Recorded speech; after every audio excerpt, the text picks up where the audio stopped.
Today in your phonics lesson, you learned how to recognize and use common abbreviations. Today for your practice, you are going to be playing a memory game.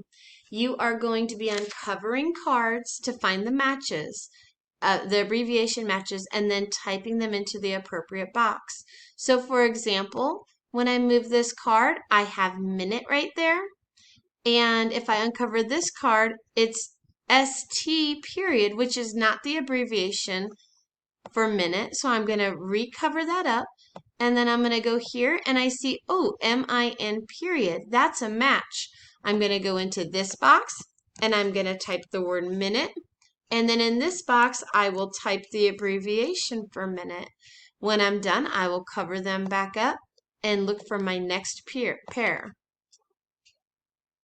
Let's see how quickly you can find all of the abbreviation matches.